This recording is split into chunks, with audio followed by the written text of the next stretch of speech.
Selanjutnya, kita masuk ke indeterminate dendritic cell tumor. Secara definisi, tumor ini adalah proliferasi neoplastik dari sel-sel indeterminate. Sel indeterminate sendiri adalah suatu prekursor sel Langerhans. Sel neoplastik dari tumor ini bentuknya bisa spindle sampai oval. Sinonimnya adalah indeterminate cell histiocytosis. Tumor ini sangatlah jarang. Dikatakan di sini bahwa tumor ini extraordinary rare. Ada beberapa laporan yang mengatakan bahwa tumor ini memiliki kaitan dengan limfoma sel B low grade. Dari lokasinya, tumor ini biasanya muncul di kulit. Lebih jarang juga bisa ditemukan secara primer di kelenjar getah bening atau penyakit limpa. Secara klinis, lesinya berupa papul, nodul, atau plak di kulit. Gejala klinis secara sistemik biasanya tidak ada. Secara mikroskopik, lesi ini biasanya berada di dermis dan dapat meluas sampai ke jaringan subkutan. Background-nya terdapat infiltrat sel radang yang difus yang terdiri atas sel-sel yang menyerupai sel Langerhans. Inti sel tampak irreguler, tampak nuklear groove dan cleft atau celah. Sitoplasmanya banyak dan berwarna eosinofilik. Bisa juga ditemukan multinucleated giant cells. Bentuk sel tumor secara sitologi dapat tampak spindle.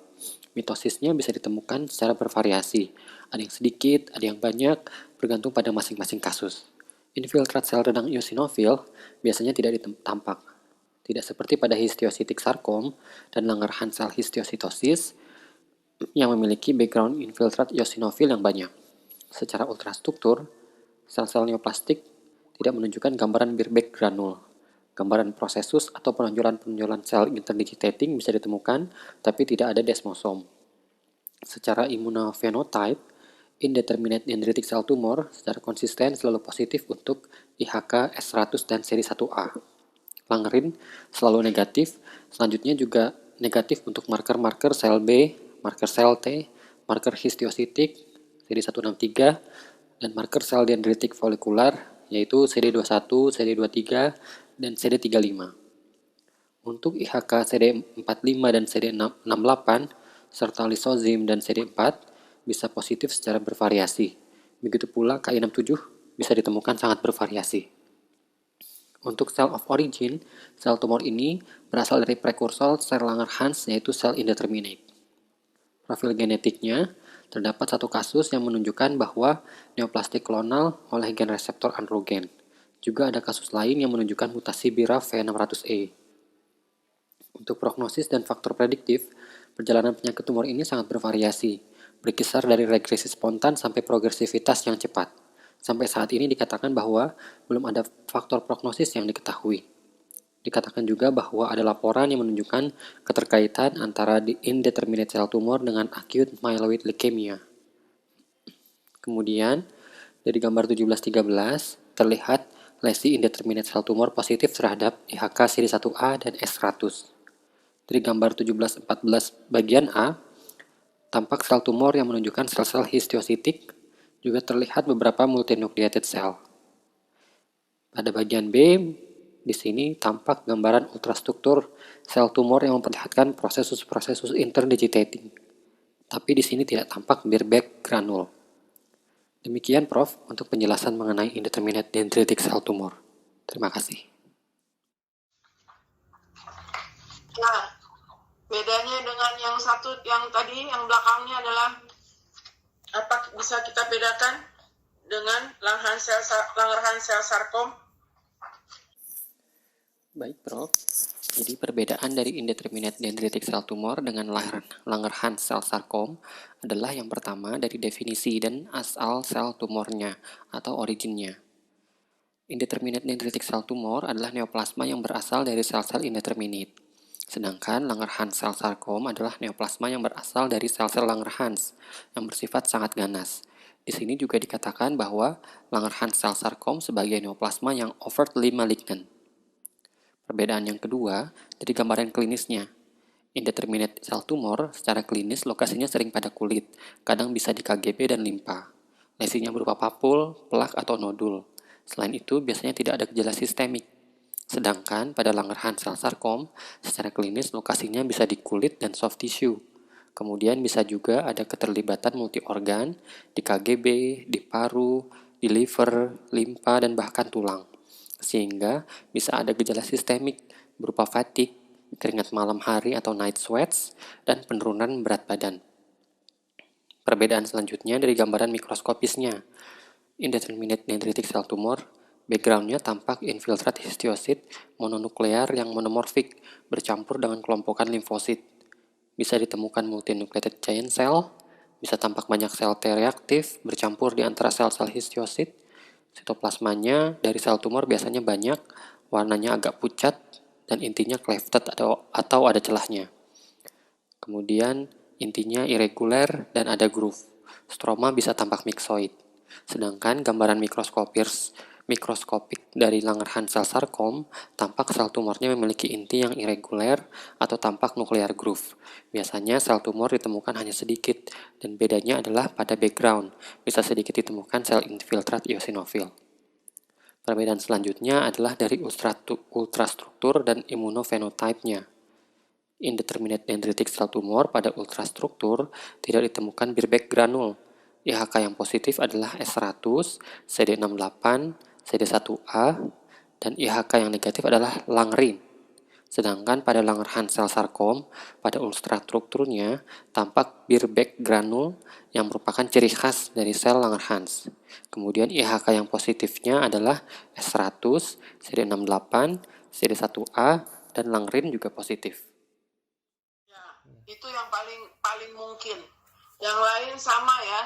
Jadi yang lain sama, hanya Langerhans yang dia negatif. Yeah. Kalau Langerhans dia masih positif, antara dua adalah LCH atau LCS. Langerhans cell sarkom. Ya. Nah ini perbedaannya itu. Jadi Langerhans di sini negatif. Oke.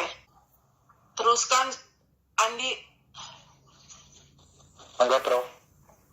Yang berikutnya adalah interdigitating dendritic cell sarkom. Ini sama sebelumnya dari dendritic. Secara definisi, interdigitating dendritic sarkom adalah suatu neoplasma dengan proliferasi sama kayak saya sebelumnya, bentuknya spindle dan ovoid. Sama yang follicular dendritic juga sama grupnya. Bentuknya dari spindle sampai ovoid cell. Tapi ini fenotipiknya berasal dari yang IDC, dari interdigitating dendritic cell. Nama lainnya interdigitating dendritic cell tumor. Epidemiologinya ini interdigitating dendritic cell sarkom ini sangat jarang, pernah dilaporkan dalam 4 kasus dengan predominannya di dewasa. Tapi pernah dilaporkan juga pada anak-anak juga bisa dengan jenis kelamin laki-laki dominannya. Lalu bisa berhubungan juga dengan low grade B-cell lymphoma. Jarang berhubungan dengan T-cell. Lokasinya macam-macam, sama yang sebelumnya juga dengan yang tadi indeterminate, ada solitary lymph node, ada solitary lymph node sama kayak yang sebelumnya juga, tapi bisa juga extranodal dengan di kulit atau di soft tissue. Clinical features-nya biasanya masanya tidak bergejala, dengan ada B-symptom juga suka ada fatigue, fever, night sweat. Jarang sampai lymphadenopati, splenomegali atau hepatomegali. Mikroskopisnya dari jaringan yang lymph node biasanya dia berada di lesi di parakortikal dengan arsitekturnya itu menyusun vesicle, sluriform atau whorl kayak sarkom. Tapi isinya adalah yang tadi spindle sampai ovoid selnya. Lalu sel bulat juga masih bisa. Tadi secara sitologi, sitoplasmanya sama kayak sebelumnya, abundant, terus eosinophilic. Dan dari intinya juga sama spindle sampai ovoid. Kromatinnya biasa vesikuler, kecil sampai besar. Lalu dari mitosisnya dia jarang-jarang low, kurang dari 5/10 HPF. Nekrosis biasanya tidak ada. Kalau sel radang biasanya bervariasi, limfosit seringnya, tapi yang plasma juga bisa walaupun jarang, lebih jarang. Nah, secara ultrastruktur sama seperti yang tadi dendritic yang interdeterminate, dia Birbeck granulnya tidak kelihatan. Lalu immunofenotype-nya yang membedakan yang penting adalah tadi kan yang interdeterminate S100 sama CD1A masih positif. Nah, sedangkan di sini hanya S100 saja yang positif. dan pimentin bisa juga. Sedangkan 1A sama langerin itu yang membedakannya jadi negatif kalau yang di interdigitating. Dan marker-marker yang lain seperti CD68, 45 juga bisa positif lemah. CD53 bisa positif, terus yang buat folikular nanti di lesi berikutnya dia negatif, CD21, 23, CD35 negatif, beda sama yang folikular di lesi berikutnya. Nah, terus secara genetik dia tadi kan bisa berhubungan dengan low B-cell lymphoma yang low grade. Kalau ada ditemukan dengan rearrangement dari klonal IG, dia bisa berhubungan dengan low grade B-cell lymphoma.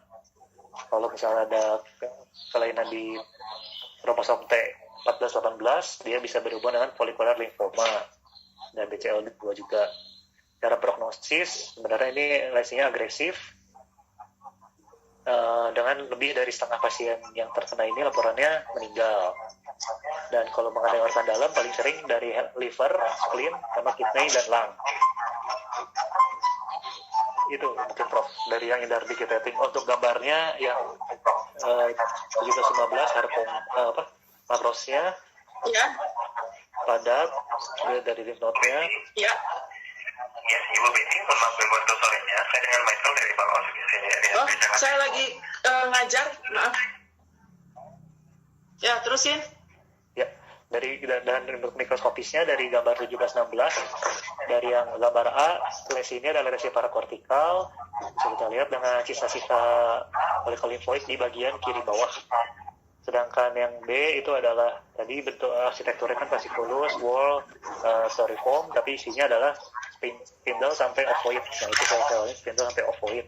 Sedangkan yang C selnya menunjukkan secara sitologi itu menunjukkan gambaran atipik.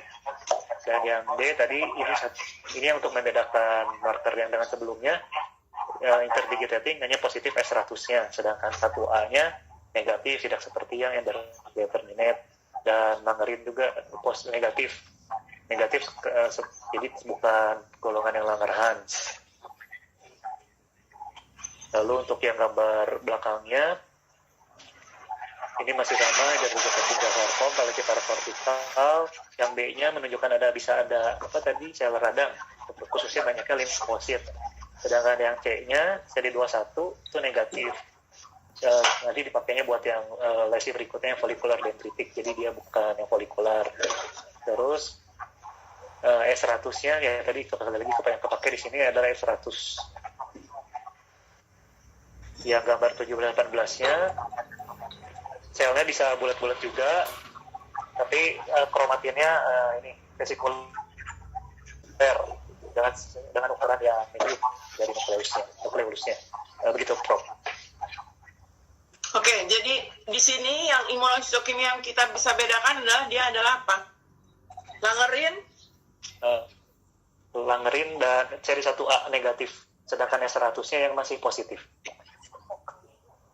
Oke, jadi kalau misalnya kita lihat, dibayangkan olehmu, kalau dapat dilihat seperti gambar D 17-17 gambar D, kita hanya melihat cuman S100 positif. Apalagi yang ada di otak? Masih bisa di DD dengan indeterminate, Prof, yang sebelumnya. Kan langerinnya negatif. Indeterminate kan apanya yang positif lagi? Sama nggak sama dia? Ini dari beda 1A-nya saja. Negatif dua-duanya. Ya. Ya. Ya. Kalau ini? Oh, maksudnya CD1A-nya juga negatif ya, Prof ya? Berarti salah satu diagnosa, diferensial diagnosisnya interdigitating. Jadi S100-nya hanya S100 positif. Kan? Masih. Hanya S100 positif. Jadi kita harus berpikir apa? Lesi-lesi dari sarkom, Prof. Dari yang originnya dari nerve. S100 spindle cell positif adalah biasanya apa? MPNST, Prof. Tapi jarang sih vokal juga. Iya. Ya, tapi masih bisa positif. Ya, jadi tapi harus kita pikirkan itu. Kalau sehari-hari mana kita pikirin bangsa indeterminate dan dendritik segala lupa, ada nggak terpikir itu. Yang terpikir kan kalau S100 positif, aduh mungkin ini adalah MPNST, ya nggak? Iya, Prof. Atau liposarkom, Prof, biasanya. Iya, Prof. Liposarkom bisa, tapi kan ketahuan sel-selnya ada yang cerah-cerah, Iya, Prof. nggak panjang-panjang, Iya, Prof. ya nggak? Ya oke lah, itu yang harus dipikir. Terus gimana dong untuk menghilangkannya? Bahwa ini adalah dendritic cell sarkom, interdigitating dendritic cell sarkom. Dilihat tadi dari usia, dari klinis biasanya ya. Kalau MPNST kan biasanya usianya udah usia lanjut, tapi ini juga tadi usia lanjut. Terus kalau biasanya kita berpikiran MPNST, kalau di Ackerman ada sindrom NF, neurofibromatosis, Prof, atau dia lokasinya juga di saraf yang besar, di saraf-saraf sciatica. Biasanya kita curiga itu MPNST dari Oke, jadi kita harus melihat yang paling gampang untuk saraf di mana dia tempatnya, ya. Ya deh, terusin. Siapa yang terusnya? Boleh. Natasha deh. Oke, Prof. Selanjutnya adalah follicular dendritic cell sarkom atau disingkat dengan FDC. Dia itu merupakan suatu neoplastic proliferation. Dia bentuknya sama, spindle sampai ovoid cell, yang memperlihatkan gambaran daripada immunofenotype-nya FDC. Sinonimnya dulu itu dikatakan dia namanya dendritic reticulum cell tumor, tapi sekarang sudah tidak dipakai lagi. Sekarang dikatakan dia adalah follicular dendritic cell tumor. Sebagai epidemiologinya, dia itu sangat jarang juga angka kejadiannya. Terus dia mengenai usia pasiennya sangat luas, bisa berbagai usia bisa mengenai, tapi seringnya itu adalah pada usia dewasa. Dengan rata-rata usia, dia itu 50 tahun, laki dan perempuan adalah sama. Etiologinya, dia itu bisa disebabkan kasusnya itu muncul pada gambaran dengan hyaline vascular Castleman disease. Biasanya disebutkan yaitu berhubungan dengan fase daripada FDC proliferation di luar daripada follicle-nya. Tapi Castleman disease ini bisa ditemukan dia berbarengan, concurrent with FDC sarkom. Jadi pada Castleman disease bisa juga ditemukan pada gambaran FDC sarkom, atau bisa juga merupakan placid atau benih. Lokalisasi untuk FDC ini dia seringnya bisa ditemukan pada lymph node sebanyak 31% dari kasus, bisa juga pada extranodal disease sebanyak 48%, atau ditemukan pada keduanya sebanyak 10%. Biasanya bila pada kita temukan pada nodal itu paling sering pada cervical nodes, dan bisa juga seringkali di tonsil, GI tract, soft tissue, mediastinum, retroperitoneum, omentum, dan lung. Namun common site untuk metastasisnya adalah termasuk lymph node, lung, dan liver. Bila gejala klinis yang tadi itu dia tidak bergejala, di sini kita bisa menemukan pada pasiennya dia slow growing, jadi tidak nyeri, tumbuhnya lama. Terus bila mengenai pada perut, dia bisa disertai dengan nyeri pada abdomen. Tumor ini ditemukan ukurannya biasanya besar, dengan rata-rata ukuran yaitu diameternya 7 cm. Dan kebanyakan pada pasien itu adalah localized disease, jadi ditemukan hanya localized disease presentation pada gambarnya kita bisa lihat di situ gitu. Tapi kalau untuk systemic symptomnya itu jarang. Gambaran mikroskopik pada pasien ini dia hampir mirip dengan tumor yang lain, yaitu gambarannya dari spindle sampai ovoid cell. Dia berbentuknya fasciculus storiform. Jadi pada yang interdigitating juga tadi kita bisa menemukan di sini juga ada gambarannya dengan whorling dan styrofoam, dan dengan 360 derajat pattern, jadi dia bisa sangat berputar-putar dan diffuse. Di sini juga dikatakan dia dengan batas yang tidak jelas, dan gambaran eosinofiliknya moderate, jadi nggak terlalu banyak. Bila tumor-tumor yang lain tadi abundant, di sini gambaran eosinophilic cytoplasmnya adalah moderate, dengan inti yang oval atau elongated, dengan vesikular atau granular kromatin kecil tapi di sini bisa kita lihat distinct nuclei and delicate nuclear membrane. Gambaran mikroskopik yang lainnya kita bisa lihat yaitu adanya nuclear pseudo inclusion banyak ditemukan. Jadi satu gambaran khas daripada yang lain tidak ada itu adalah di sini kita bisa lihat bila menemukan banyaknya nuclear pseudo inclusion di sini common, dan adanya binucleated dan multinucleated tumor juga sangat sering ditemukan. Jadi mitotic rate di sini dia adalah bisa kita temukan 0 sampai 10 mitosis per 10 lapang pandang dengan gambaran yang pleomorphic dan gambaran mitosis yang lebih banyak bisa kita temukan, serta ada juga nekrosis koagulativa.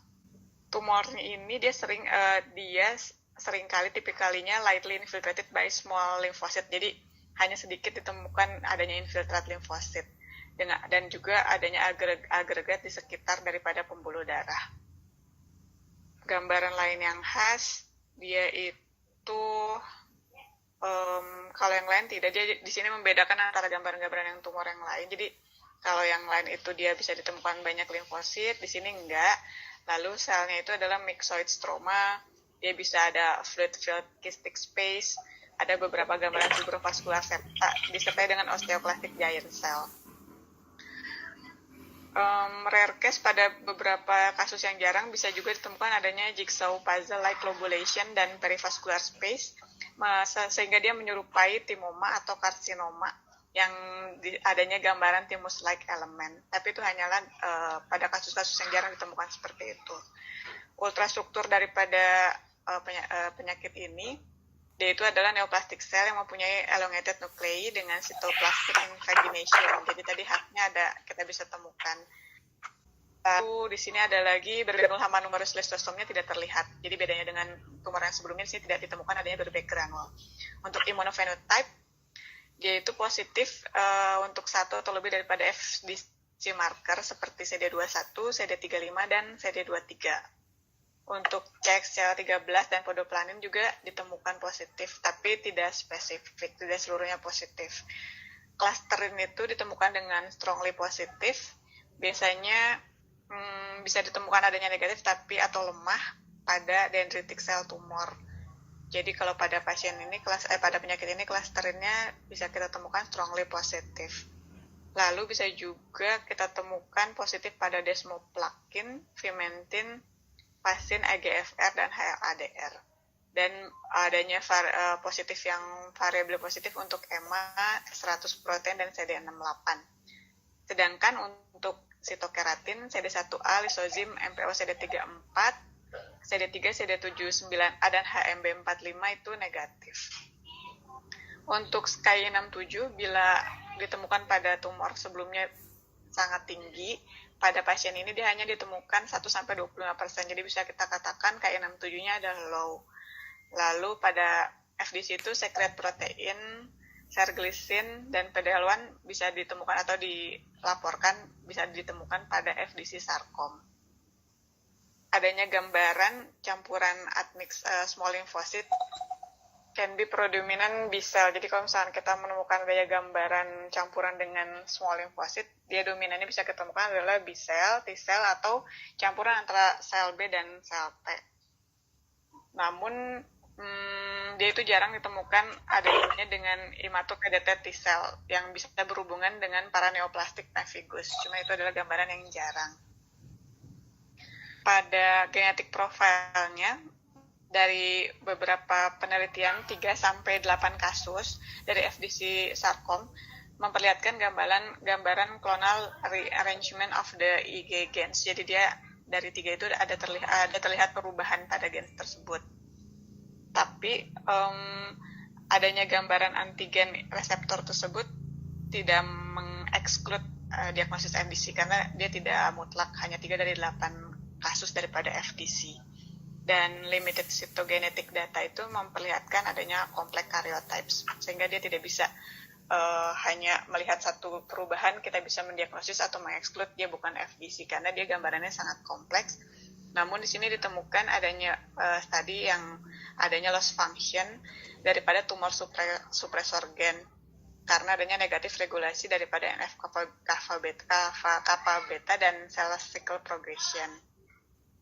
Untuk BRAF V600E mutasi ini adalah genetic alteration yang sering ditemukan pada penyakit ini, pada Langerhans histiosis, tapi hanya ditemukan 0-19% kasus.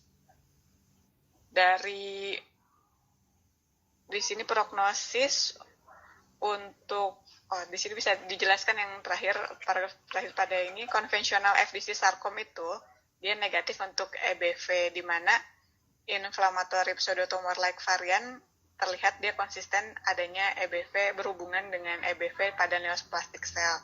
Hanya pada FDC sarkom dia negatif, jadi dibedakan untuk yang inflammatory pseudotumor kita lihat dari EBV-nya. Sedangkan untuk prognosis dan predictive factor pada FDC sarkom itu biasanya diterapi dengan complete surgical excision, bisa dengan atau tanpa adjuvan radioterapi atau kemoterapi. Dianalisa bahwa dengan adanya lokal recurrent atau distant metastasis ditemukan hanya 28 dan 27%. Tapi pada kenyataannya dia bisa lebih tinggi karena adanya delay kadang kita bisa menemukan dia di tahun-tahun selanjutnya rekurensi. Untuk 2 tahun survival rate untuk early or local advance and distant metastatic disease-nya itu, jadi kita bandingkan kalau untuk 2 tahun dia 82% bila kita menemukan adanya locally advance. 2 year survival rate-nya dia adalah 80% dan bila ditemukan adanya distant metastatic disease hanya 42%. Di sini dikatakan bila beberapa pasien meninggal dia disebabkan karena adanya paraneoplastic pemphigus. Ukurannya besar, ukuran dari 6 cm, koagulatif nekrosis dan tingginya mitosis. Dia merupakan signifikan sitologi atipik yang berhubungan dengan buruknya prognosis. Jadi bila kita menemukan 3 gambaran seperti ini, tumor yang sangat besar, lebih dari 6 cm, mitosis yang tinggi, dan adanya sitologikal atipik yang sangat jelas, itu berhubungan dengan prognosis yang buruk. Lalu selanjutnya ini adalah inflammatory pseudotumor like follicular atau fibroblastic dendritic cell sarkom. Nah, pada penyakit ini dia ditemukan biasanya pada middle age, jadi ada dari usia muda sampai pertengahan. Bila yang tadi dia banyaknya mediannya adalah 50 tahun, kalau yang ini dia dari muda sampai ke usia pertengahan, di mana seringnya pada wanita. Kalau yang tadi laki dan perempuan dia adalah sama. Dia mengenai liver atau spleen dan bisa ditemukan both sides simultan involved. Jadi bisa ditemukan di antara keduanya. Namun dia itu jarang ditemukan pada gastrointestinal tract, sedangkan yang FDC sendiri itu dia banyak bisa ditemukan pada GI tract. Pasiennya itu asimptomatik atau disertai dengan abdominal distension, bisa juga ditemukan dengan systemic symptom. Untuk histologically-nya, neoplastic spindle cell ini dispersed atau terpisah dengan prominent lymphoplasmacytic infiltrat. Biasanya pada intinya memperlihatkan vesicular chromatin pattern kecil, tapi dia terdapat anak inti. Untuk nuklear atipiknya variabel, dia berbeda-beda bentuknya, tapi kelihatan kebanyakan pada selnya itu adalah bland looking. Beberapa sel dia bisa terlihat membesar, irregular, dan hiperkromatik. Cuma di sini dikatakan bahwa hiperkromatik nuklei itu adalah hampir selalu kita temukan. Jadi mungkin dia tidak terlalu terlihat jelas, hanya membesar, cuma khasnya itu adalah terlihat intinya yang hiperkromatis. Beberapa sel tumor dia hampir memperlihatkan hampir seperti red Steinberg cell. Nekrosis dan perdarahan juga bisa kita temukan berhubungan dengan histiocytic atau granulomatous reaction. Lalu pada pembuluh darah kita bisa melihatkan fibronoid deposit pada dindingnya. Di sini neoplastic cell-nya juga positif untuk follicular dendritic cell marker seperti CD21 dan CD35.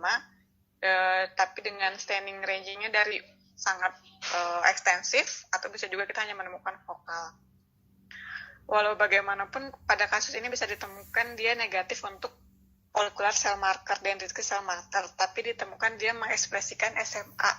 Jadi ada kemungkinan bahwa dia raising the possibility of fibroblastic reticular cell differentiation. Jadi bisa memperlihatkan adanya diferensiasi daripada fibroblastic reticular cell.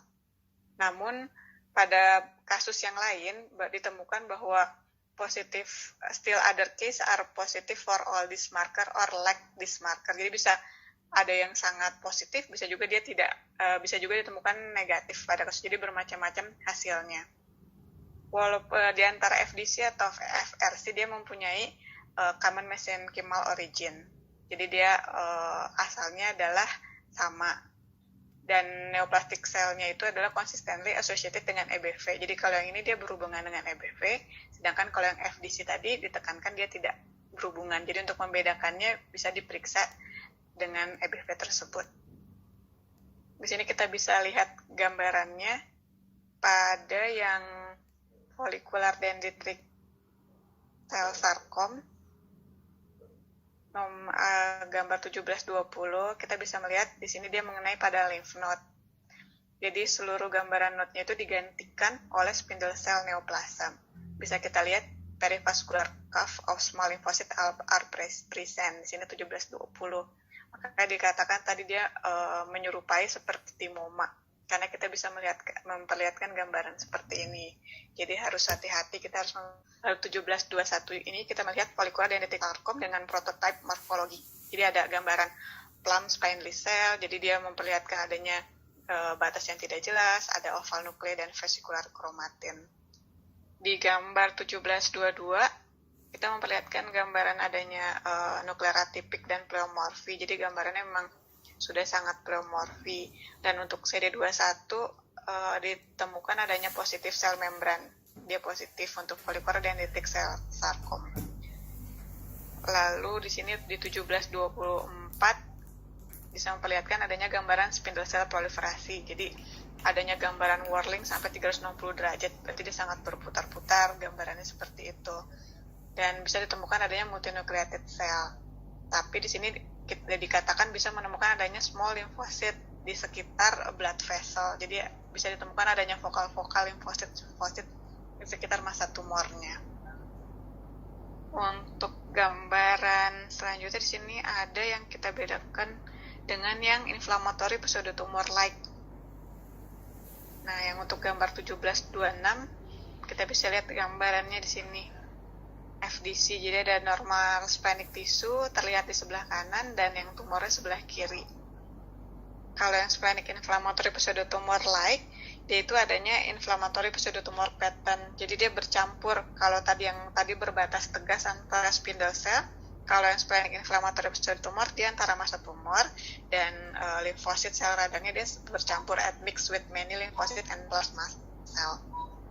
Di sini dilihat bisa temukan juga adanya nuklear atipik, dan pada 1729 bisa ditemukan adanya backgroundnya dia adalah chronic inflammatory cell, tapi minimal tuh mild atypia. Sedangkan kalau yang FDC tadi atipiknya dia sangat jelas dan pleomorfi. Nah, untuk yang 1730 kita membedakannya adalah dengan EBV. Kalau pada yang inflammatory EBV-nya positif, kalau yang FDC itu dia negatif. Di sini dilihat kalau untuk CD21, kalau yang tadi FDC itu kita lihat CD21-nya adalah sangat positifnya diffuse. Di sini bisa 1723 kan CD21-nya positif diffuse. Sedangkan kalau untuk inflammatory dia hanya fokali. Jadi itu perbedaannya antara fibroblastic follicular dendritic cell sarcom dengan yang inflammatory pseudotumor like folikular atau fibroblastik dendritic cell sarcom. Jadi perbedaannya antara itu, Prof. Terima kasih. Jadi perbedaannya apa tuh? Jadi maksudnya tadi dengan follicular dendritic cell sarcom, kemudian dengan interdigitating dendritic cell sarcom. CD21-nya positif nggak? Kalau yang follicular dendritic cell sarcom itu positif, Prof. Positif. Tapi kalau misalnya yang interdigitating, Enggak ya? Digitating itu negatif, stain is negative on the tumors, tapi dia bisa Oke. ditemukan di folikular dendritik. Nah, jadi kalau misalnya kita ketemu juga seperti ini, ya itu harus kita pikirkan. Kadang-kadang kita nggak kepikiran. Udah dibikin imunohistokimia segala rupa, negatif semua, jadi mulai dari sekarang harus dipikir nih, ada keganasan dari FDC atau tidak, LCH dan lain sebagainya itu. Terusin, siapa yang belum dapat maju membaca? Untuk fibroblastik retikular sel tumor, ini adalah tumor yang sangat jarang. Tumor didiagnosis dengan sitokeratin positif interstisial retikulum sel tumor. Lokasinya dia bisa terdapat di lymph node, lien, dan soft tissue. Untuk gambaran mikroskopis, secara gambaran histologis dia mirip dengan follicular dendritic cell sarcom atau interdigitating dendritic cell sarcom. Tetapi terdapat perbedaan di immunophenotypic profile dari tumor-tumor tersebut. Biasanya ada collagen fiber di fibroblastic reticular cell tumor. Secara ultrastruktural, tampak adanya sel spindle yang menunjukkan adanya ekstensi sitoplasmik dan gambaran yang mirip seperti neofibroblast. Untuk immunophenotype-nya biasanya bervariasi, reaktif untuk SMA, desmin, sitokeratin, dan CD68. Untuk SMA, desmin, dan sitokeratin ini untuk yang dendritic pattern. Kemudian dari prognosis, didapatkan clinical outcome-nya sangat bervariasi karena data yang didapatkan sangat sedikit. Karena kasus ini sangat-sangat jarang, sehingga sangat sulit untuk menentukan prognosis. Itu yang fibroblastic reticular cell tumor. Kemudian disseminated juvenile xanthogranuloma. Disseminated juvenile xanthogranuloma atau JXG ditandai dengan adanya proliferasi histiosit yang mirip dengan JXG dermal atau kulit. Biasanya ditandai dengan adanya xanthomatus, tomacrophagomy, dan serta adanya komponen two-tone type giant cell. Untuk epidemiologinya, kebanyakan yang bersifat deep atau daerah visceral atau yang disseminated ini terjadi pada usia kurang lebih 10 tahun atau lebih dari 50% kasus terjadi pada 1 tahun pertama kehidupan. Untuk etiologinya didapatkan kemungkinan adanya hubungan dengan NF1 atau neurofibromatosis type 1. Pada pasien-pasien yang mendapatkan JXG disertai dengan Langerhans cell disease, ini pernah didapatkan pada beberapa kasus. Jadi bisa terjadi secara bersamaan. Namun yang membedakan adalah pada JXG ini tidak pernah ditemukan adanya kasus dengan mutasi pada BRAF maupun mutasi pada NF4PK pathway. Untuk JXG, lokasinya terutama pada kulit dan soft. Kemudian bisa juga pada permukaan mukosa di saluran pernapasan. Bila terdapat pada kulit, daerah-daerah yang paling sering adalah head and neck. Kemudian dia bisa juga ke sistem saraf pusat, terutama pada dura dan pituitary. Kemudian bisa pada mata, liver, paru, lymph node, dan bone marrow. Bila terjadi adanya keterlibatan retroperitoneal dan periaortic, biasanya lebih diarahkan ke Erdheim-Chester disease. Secara klinis, didapatkan lesi berukuran yang kecil, 1-2 mikron, dan sifatnya multiple. Kemudian lesi bisa besar, bisa juga besar, jadi bisa kecil, namun dia juga bisa besar, sehingga terjadi mass effect atau penekanan pada jaringan sekitar. Bila lesi terdapat pada daerah mata atau optik, ini bisa menyebabkan glaukoma. Kemudian sama seperti LCH, sistem saraf pusat dan lesi yang terdapat di pituitary bisa menyebabkan diabetes, kejang, hidrosefalus, dan gangguan mentalis. Namun tidak seperti LCH, keterlibatan hepar tidak mentargetkan kepada sistem biliar atau mengakibatkan sklerosing kolanitis. Dan secara gambaran klinis, dia slowly regress atau pertumbuhannya cenderung lambat sehingga tampak seperti benign. Pada gambaran mikroskopis, sel-sel dari JXG ini kecil dan oval, kadang-kadang spindle dengan bland round sampai inti yang oval tanpa adanya groove maupun sitoplasma yang berwarna pink atau mungkin eosinofilik. Lalu sel tuton tidak terlalu banyak pada daerah-daerah yang non-dermal. Sel ini secara progresif membentuk lipidize atau xanthomatos.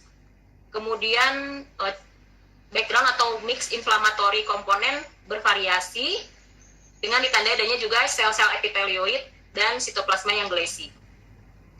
Secara imunofenotype didapatkan bahwa JXG ini mengekspresikan vimentin, surface CD14, CD68, kemudian CD163 di permukaan dan sitoplasma, juga stabilin atau MS1. Lalu pada S100 memberikan gambaran positif hanya kurang dari 20% kasus. Dari setiap marker di atas, tidak ada marker yang spesifik untuk JXG. Didapati pula bahwa CD1A dan langerin negatif. Untuk cell of origin-nya tidak terlalu jelas.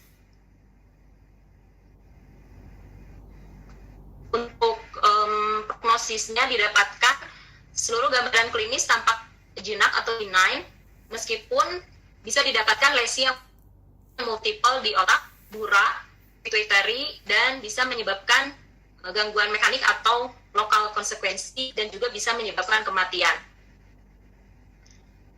Pada gambaran yang melibatkan hepar dan bone marrow, ini diterapi sama dengan terapi yang diberikan kepada pasien-pasien LCH. Untuk gambaran dari JXG, bisa kita lihat pada gambar 1733, ini adalah gambaran JXG yang melibatkan hepar. Pada gambar A didapatkan adanya infiltrat di daerah portal dan tampak adanya sel-sel tuton namun tidak terlalu banyak yang biasanya katanya diindikasikan lebih banyak terdapat pada dermal.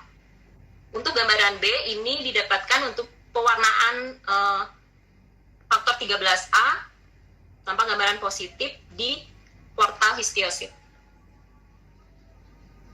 Itu untuk disseminated juvenile xanthogranuloma. Erika, ya. Ini yang kasus yang terakhir ini adalah RDM Chester disease, di mana RDM Chester disease ini adalah klonal sistemik proliferasi dari histiosit, di mana dia mempunyai adanya POMI xanthomatus komponen yang containing dari tuton giant cell, consider non-Langerhans cell histiocytosis. Dia pertama dideskripsikan sebagai lipoid granuloma tahun 1930 oleh Erdem dan Kester. Diagnosisnya berdasarkan gejala klinis, imaging dan histologi dengan sinonim lipogranulomatus, lipoid granulomatosis, lipid atau kolesterol granulomatosis, dan polyostosis, sclerosing histiocytosis. Ini ada secara epidemiologi adalah kondisi yang jarang, kurang dari 1.000 kasus pernah dilaporkan, di mana rata-rata usianya itu antara 55 sampai 60 tahun, jarang pada pediatrik. Pada pasien yang kurang dari 15 tahun. Untuk male dan female rasionya itu 3:1. Lokasinya bisa pada banyak organ dan tisu. Pada skeletal biasanya lebih dari 95%. Bisa juga di kardiovaskular. 2/3 pasien itu di daerah retroperitonia. Pada CNS juga bisa. Pada pasien dengan diabetes insipidus, exophthalmus itu hampir 20-30%. Dapat juga memberikan gambaran xanthelasma. Biasanya itu yang daerah eyelid atau periorbital. Secara clinical picture, dia bisa extend atau terdistribusi Bisa juga lesinya terbatas pada tulang, itu bisa tanpa gejala. Biasanya ini adalah bentuk yang agresif. Bisa juga mempengaruhi kardiovaskular. Pericardial involvement juga bisa dengan memberikan gambaran perikarditis, efusi, dan bahkan tamponade. Secara imaging, dia memberikan gambaran bilateral atau sistemik cortical osteosklerosis pada daerah diafisis dan metafisis pada long bone. Secara mikroskopik, dia biasanya memberikan gambaran jaringan tisunya itu diinfiltrasi oleh histiosit, di mana berupa single atau small nuclei dengan POMI atau xanthomatositoplasma. Beberapa histiosit yang lain itu memberikan gambaran compact eosinophilic sitoplasma. Kadang juga ditemukan beberapa multinukleotid histiosit dengan central ring of nuclei atau memberikan gambaran two-tone cell. Kadang juga ditemukan fibrosis, dan kadang fibrosisnya abundan banyak. Ada didapatkan juga reaktif small limfosit, ada plasma cell dan neutrofil.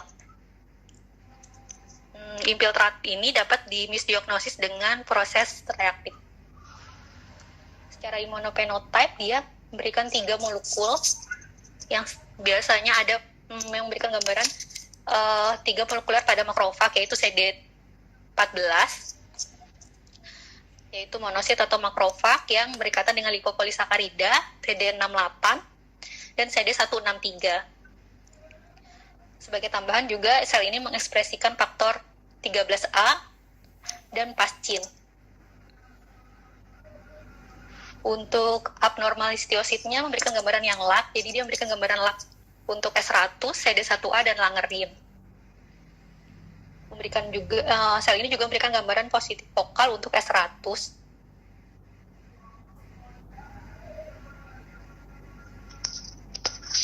Sebanyak 20% dari pasien dengan SCD ini biasanya mempunyai Langerhans sel histiositosis lesi, di mana tampak gambaran infiltrasi dari SCD dan Langerhans sel histiositosis yang present pada biopsi yang sama.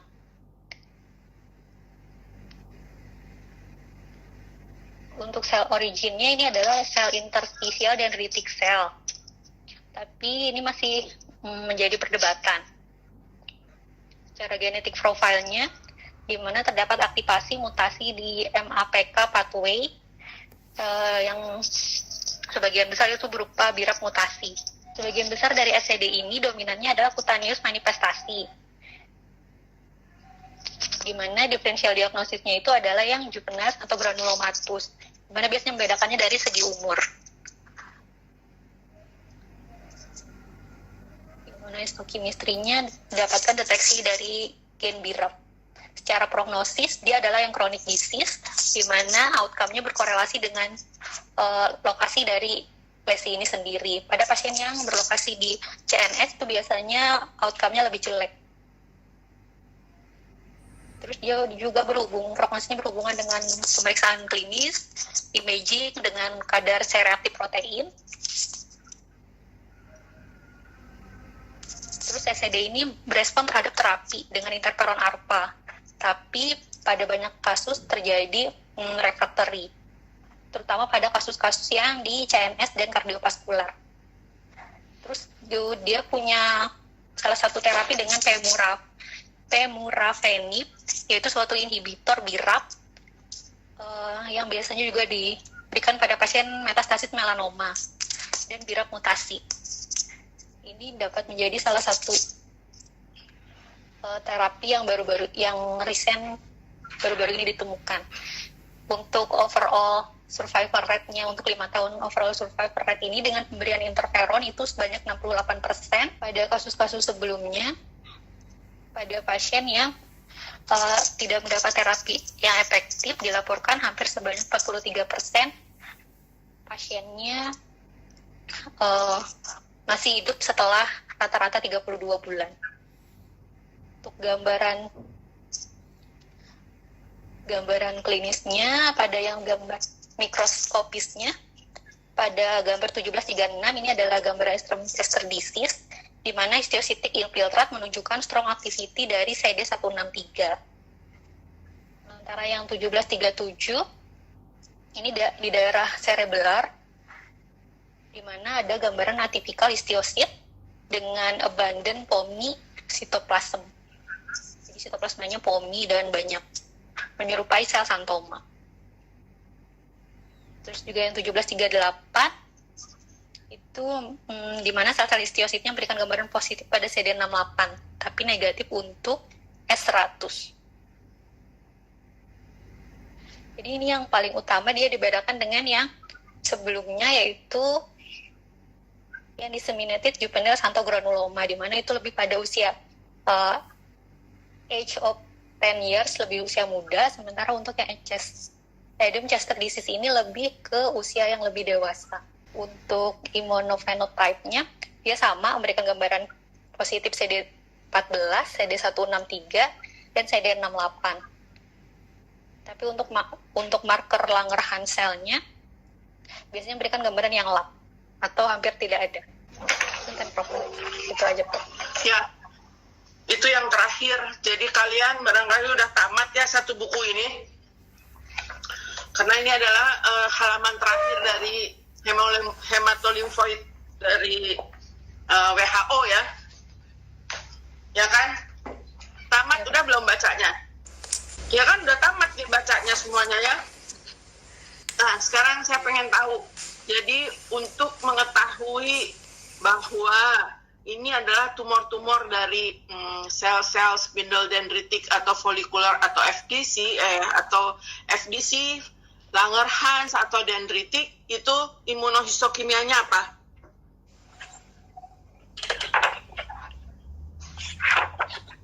Andi deh.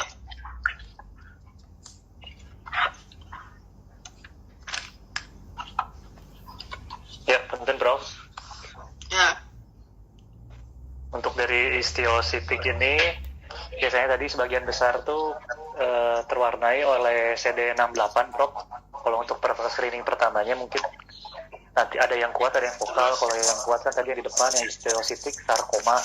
Terus kalau yang belakang-belakangnya bisa vokal atau weak.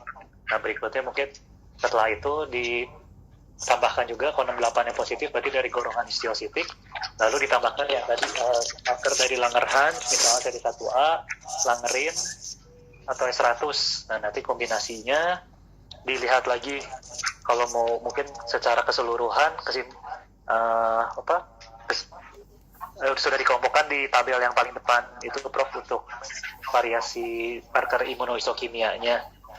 Selain ya kita juga melihat dari gambaran mikroskopis masing-masing si sel tumornya lebih mengarah kemana supaya markernya juga lebih bisa memilih lebih yang tepat gitu.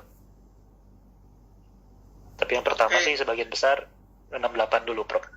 Coba kita lihat 1702 itu, ya kan? Lihat, kalau kita punya CD1A, maka itu positif hanya untuk mana? Untuk yang Langerhans sel tumor, Prof. Oke, yang lain negatif ya? Iya. Yang lain negatif bukan? Negatif, Prof. Ya. Kemudian CD4 berguna nggak? Sepertinya tidak, Prof. Positif. Nggak usah. Oke. Ya. CD21? Yang FDC, yang folikular. Jadi itu berguna ya, kita punya. Ya. Sama 35. Jadi antara dua, CD21 atau CD35 itu kita punya. CD68? Ya. Secara keseluruhan ada kecuali yang FDC. Yang tadi kalau yang 21 punya positif. Itu FDC ya, 68 ya. Ya. Kemudian 123 kita nggak punya, 163 kita nggak punya, 163 padahal dia spesial buat itu apa itu? Makrofag. Buat makrofag tuh. Enggak, ini buat sih. Makrofag ya. Iya. Kemudian faktor 13A nggak punya, vaksin kita nggak punya, Langerin sama dengan CD1A dia untuk CLC. Jadi nggak juga kalau punya CD1A ya kan? Iya.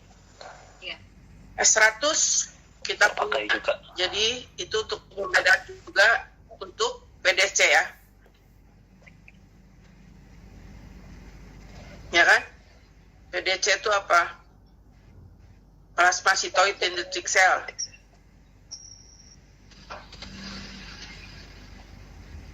Kemudian TLC kita nggak punya. Jadi yang sudah kita bicarakan itu adalah ini ya semua. Plasmacytoid dendritic cell itu yang mana? Dibicarakan nggak plasmacytoid dendritic cell di sini? Tidak ada sebenarnya, Prof. Di data review juga tidak ada.